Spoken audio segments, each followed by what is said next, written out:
Depuis quelque temps, je voulais faire une rando de 40 km qui va du parc du château de Rambouillet à la gare d'Orgerus et qui ne passe que par le GR1 et le GR22. C'est dans le froid d'un petit matin de novembre que je pars pour Orgerus. Je pensais partir du parc, mais celui-ci est fermé, il n'ouvre qu'à 10 heures en hiver. Je suis donc obligé de faire le tour du parc par la départementale. Ce n'est pas très cool car à cette heure-là, il y a beaucoup de voitures et les bas-côtés ne sont pas faits pour marcher. Mais je n'avais pas l'intention de rebrousser chemin, ni de partir plus tard car je serais arrivé de nuit. Donc ce parcours est plutôt à faire à partir du printemps, en une fois pour les grands marcheurs ou en 2 fois avec une halte à Saint-Léger en Yvelines. Ceci dit, l'hiver a son charme, surtout s'il neige. Allez, générique.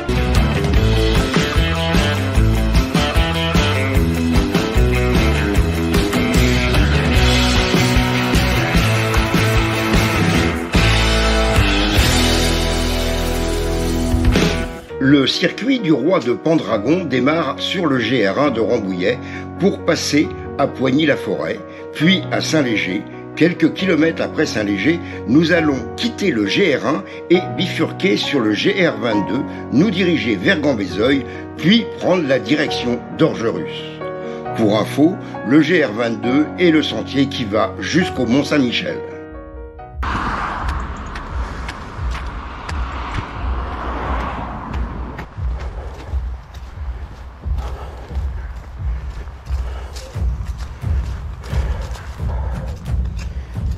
C'est un peu boueux.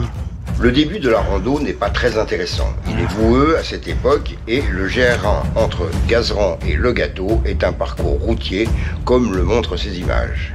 C'est pas top, mais on n'a pas le choix. Le GR1 passe par là. À partir du hameau qui se nomme Le Gâteau, j'entre dans le vif du sujet et le parcours ne présentera quasiment que des chemins forestiers. Le bonheur pour un randonneur. C'est un peu boueux. C'est normal, hein. C'est la période qui veut ça. Voilà. La première étape m'emmène aux chênes de la Poquetterie. Les chemins sont très humides, ce qui fait qu'en marche rapide, je suis souvent ralenti. Allez, un petit clip pour vous montrer le chemin jusqu'aux chênes.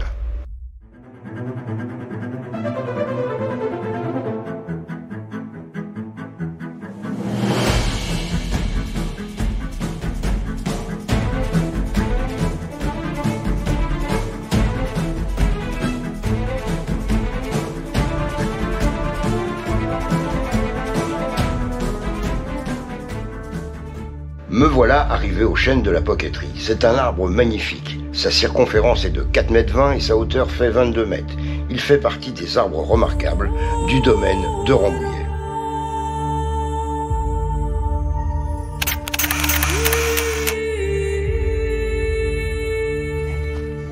C'est celui-là. Après un court arrêt et quelques photos, je repars en direction des rochers d'Angène.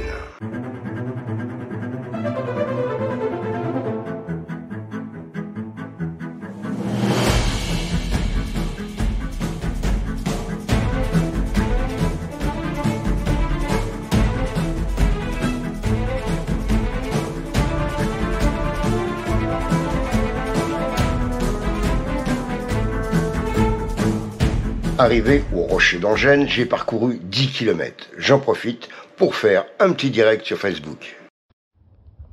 Et bien voilà, je suis arrivé à Rocher d'Angène. Je suis parti ce matin à 8 h. Sauf que le parc de Rambouillet, il est fermé. Et bien là, je viens d'arriver au rocher d'Angène. Le chemin était très boueux sur le GR. Que la partie là, quand on arrive sur les rochers où là c'est du sable, donc là c'était plutôt cool. Et là je vais me reposer 3 minutes, boire un petit coup et puis je repars et puis on se retrouve à Saint-Léger dans 10 km à peu près. Je remercie Fabrice, tu avais raison Fabrice, que j'ai rencontré ce matin, Fabrice Pait. Le parc était donc bien fermé, il a fallu que je fasse le tour et ça c'était pas drôle du tout. Les rochers doivent leur nom à la famille d'Angène, seigneur puis marquis, marquise de Rambouillet. C'est vraiment un très bel endroit.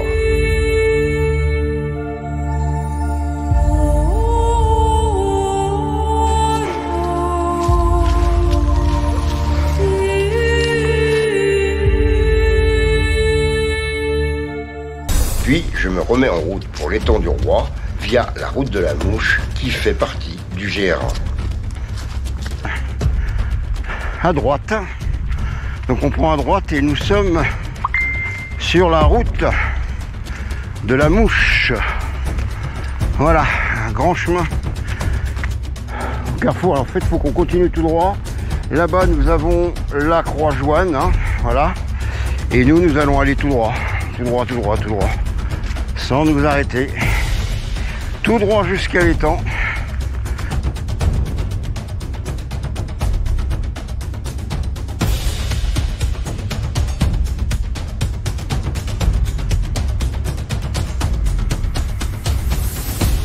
Ben voilà, je viens d'arriver à l'étang du Roi.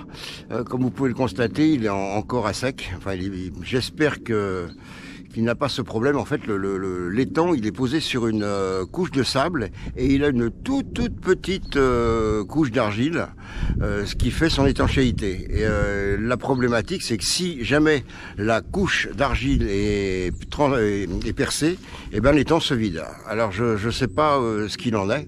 J'espère qu'on aura des renseignements par l'ONF qui est en charge de cet étang. Voilà. Allez, je vais reprendre mon chemin. À plus tard.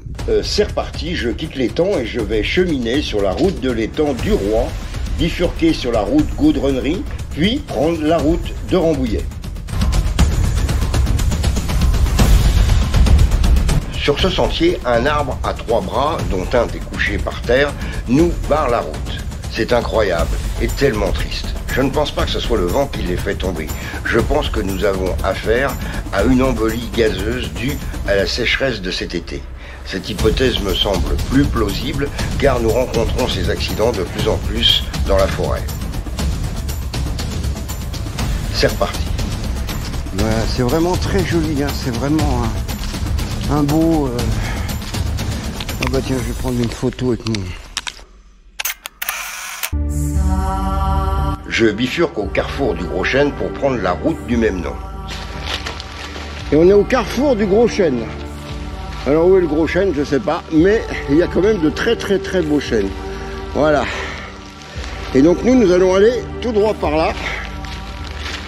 Prenons donc à droite. Non, c'est pas le premier chemin, c'est le deuxième. Hein. Grand chemin. Vous pouvez pas vous gourer. C'est la parcelle 10-23. De toute façon, il y a ça qui est indiqué aussi. Le GR est vraiment très bien indiqué.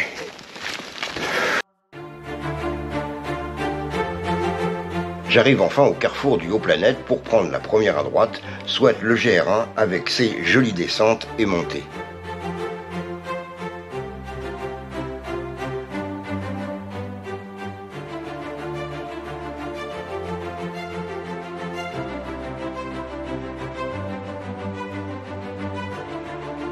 Puis, je découvre les hauteurs de Haut-Planète. Ce chemin est tout simplement magnifique et nous offre un superbe point de vue. On se croirait dans un tableau de Monet.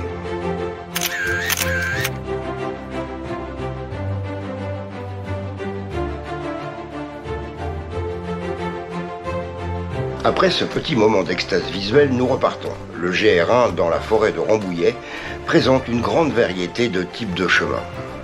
Une dernière grosse montée et la suite jusqu'à Orgerus n'est pas fortement vallonnée.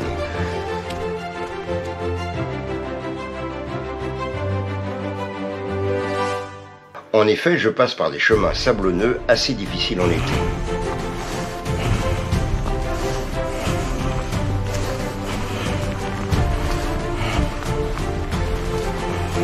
Je longe une zone humide privée avec beaucoup de marais et d'étangs.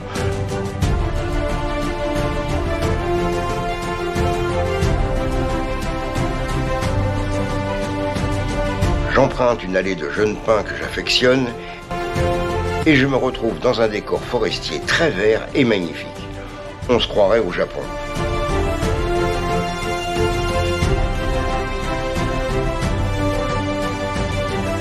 J'arrive enfin à la moitié de notre parcours, à la pierre Ardoux. La pierre Ardoux est un dolmen qui a été classé au titre des monuments historiques le 23 mai 1906, classement confirmé en 1924. L'état de dégradation de l'édifice ne permet pas de comprendre clairement son architecture. Les dimensions de la chambre et l'orientation de son ouverture demeurent inconnues. Il ne s'agit probablement pas d'une allée couverte, mais d'un dolmen rectangulaire dit de type Beauceron. Allez, hop, un petit direct sur Facebook. Et ben voilà, il ne me reste plus que 18 km. Là, je suis à la pierre Ardoux, là, le machin là, qui se trouve derrière moi. Ça s'appelle la pierre Ardoux, c'est en haut de Saint-Léger.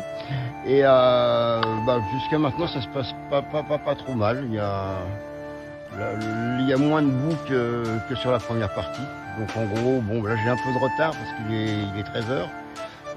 Mais bon, comme je prends des photos, je fais des petites vidéos, alors je m'arrête et puis ça prend 2 minutes vite fait. Mais bon, ça fait perdre du temps.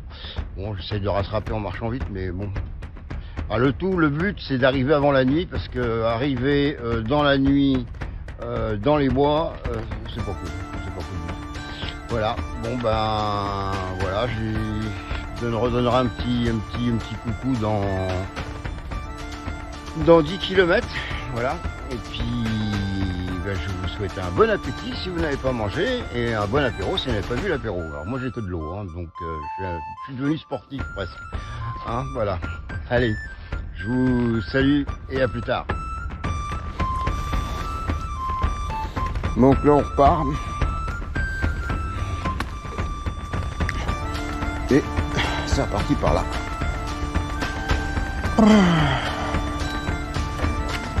Bon appétit. Après la pierre Ardoux, je reprends le GR1 en direction des Bruyères qui se trouve dans les hauteurs de Saint-Léger. Puis je me dirige vers une citerne enterrée dont la datation est incertaine. Romaine pour certains, elle serait médiévale pour d'autres. En son centre se trouve un magnifique pilier qui soutient les 4 voûtes comme le montre cette photo. Hélas, pour moi, elle est fermée et l'on ne voit rien du tout.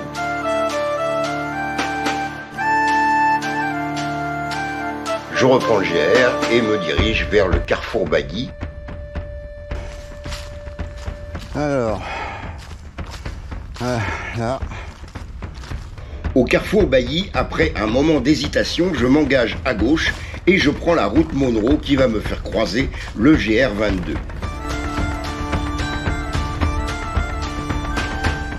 La route Monroe n'est pas si facile qu'on pourrait le penser. En effet, elle présente avant la jonction GR1-GR22 une forte pente caillouteuse qui me tord les pieds. Puis sur ma droite, peint sur un arbre, j'aperçois l'indication de la jonction du GR1 et du GR22. Au croisement, je pars sur la gauche en direction de Gambézeuil.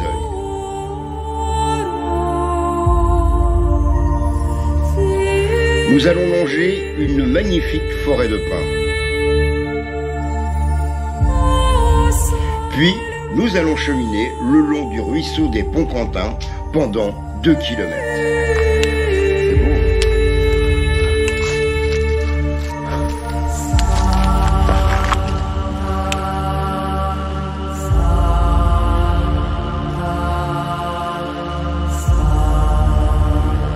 À la fin, nous passons au-dessus du ruisseau de ce très joli pont.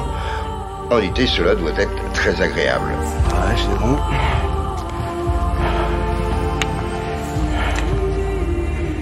Voilà. C'est joli, hein? Ouais, c'est joli.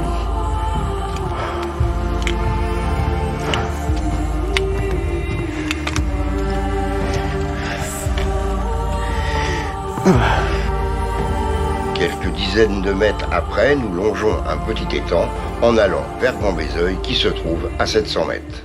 Arrivé à Gambézeuil, j'aperçois des vaches aux roches. Elles sont super jolies, sauf que l'une d'entre elles est sortie de son enclos et se trouve sur le GR. Après cette pause bovine, c'est reparti.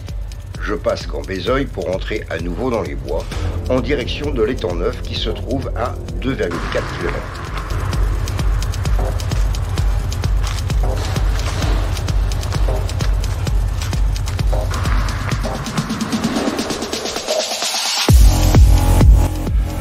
passe la route du Champ-Mauduit pour me retrouver sur le chemin de l'étang Neuf. Celui-ci est particulièrement boueux. Voilà. Là, on est kilomètre 31. Voilà.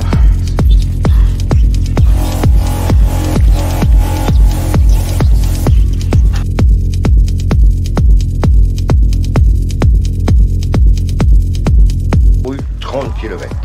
Ça va, je ne ressens aucune fatigue. Il est vraiment très beau cet étang.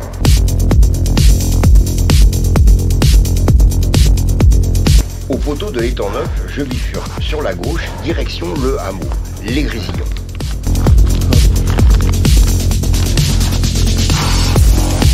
Un kilomètre 3 de marche à travers champs, puis je remonte vers Perdreauville, toujours par le chemin de l'étang Neuf. Les premières maisons passées, le GR1 nous fait passer par le chemin de la ferme des Bois, puis par le chemin du rond des Sapins, pour finir par le chemin des Pidots. Le chemin n'est pas des plus attractifs. Disons que l'hiver, ce n'est pas très beau. Sur le chemin des Pidots, 2 cavaliers viennent vers moi. J'aime bien croiser des randonneurs, des joggeurs, des cavaliers. Il faut dire que je n'ai pas croisé grand monde sur ces 40 km, à part un groupe de jeunes randonneurs qui faisaient l'inverse de moi, soit Orgerus vers Rambouillet. À l'entrée de Perdreauville, je marche le long d'une ferme. Je trouve que la ceinture de celle-ci est très belle, même si elle a besoin d'une bonne rénovation.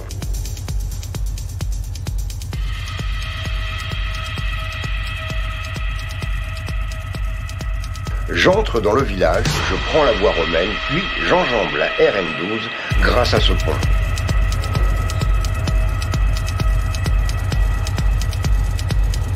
La nationale passée, il me reste 4 km à parcourir. Je me dis que cela va être un jeu d'enfant. Il est 16h30. Je devrais arriver vers 17h15 avant la nuit, mais je ne pensais pas que les chemins seraient extrêmement boueux. Enfin, au bout d'une heure, je croise une jolie maison qui se trouve dans les bois. Hélas, je suis loin d'être arrivé et la lumière descend inexorablement. Pour tout vous dire, en voyant la lumière baisser, je suis un peu inquiet. Me retrouver dans les bois la nuit sur un chemin que je ne connais pas, c'est pas glop. J'accélère et 15 minutes plus tard, j'aperçois les premières lumières de Béconcel, qui est un lieu dit d'Orgerus. Je remonte une route et celle-ci m'emmène jusqu'à la gare.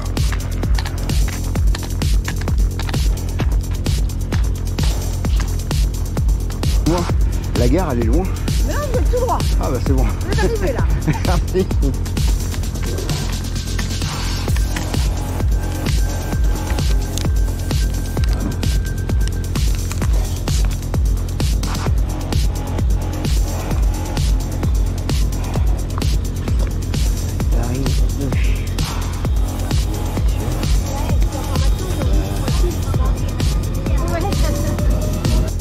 Arrivé à la gare, ma montre m'indique que j'ai marché 39,7 km.